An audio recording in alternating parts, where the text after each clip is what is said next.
This is a remarkable year for television. We've got more data to describe TV audiences than we've ever had in history. And a lot of the things that we've seen in digital over the last 20 years are now possible in TV. And so we think that's going to change the way TV is planned and bought, measured.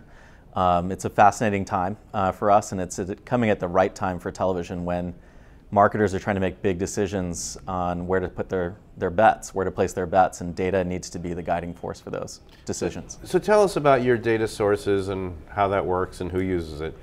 Samba has built a pretty substantial data set. We've got a TV data set that's global. We have 14 smart TV manufacturers that distribute our technology integrated in the hardware.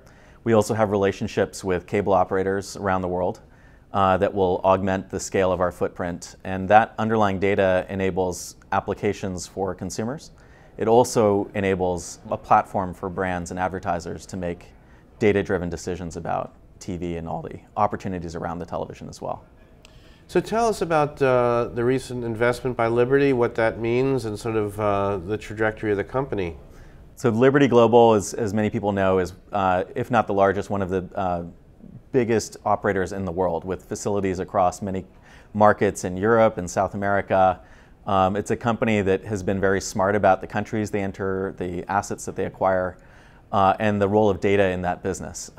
The opportunity between Liberty and Samba is to leverage Samba's platform to help marketers, leveraging not only smart TV data, but also the operator footprint and how that can actually augment our understanding of TV audiences. We come from the belief system that there's nothing perfect about any singular TV data source. When you combine them together is where you can really get a more accurate view of what's going on in the living room and all the rooms we watch television.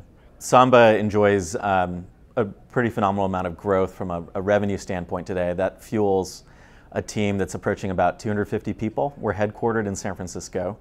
We're growing very fast in Europe right now. We've got a headquarters of Europe in London, but actively looking for talent in all the major media markets in Europe. So the company is in total about 250 people across all its offices. TV data is I really think it comes in three sources. One is through a traditional panel, and there's a lot of value in having a panel. It's a good truth set.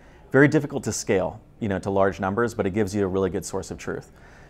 Second is what we've got from the operators, that comes from a delivery mechanism of video through the set-top box, the channel-changing behavior that happens there, nicely penetrated within the household. People will put a set-top box on their primary TV and their bedroom TV, so that has some value for sure. We also know that the traditional cable model has some attrition. So, day by day, it can't be the complete source, but it can be an important source of insight. And third, which I think is the most exciting new source of data, is the smart TV. When integrated with some signal processing, we can analyze video and audio signals within a smart TV device. And when you combine these data sources together is where you get a really accurate view of what's actually going on.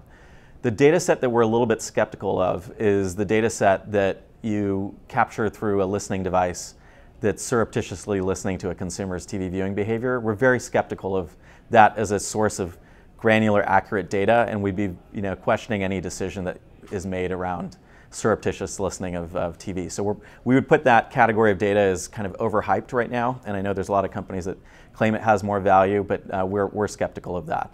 If you take the first three that we talked about and you start to look at how those three woven together tell a story, we think that with those three data sources you can make some really accurate bets around where to place your brand messages, how to measure the media, and then I think get the most out of TV. I think that's really what we're trying to do in 2018.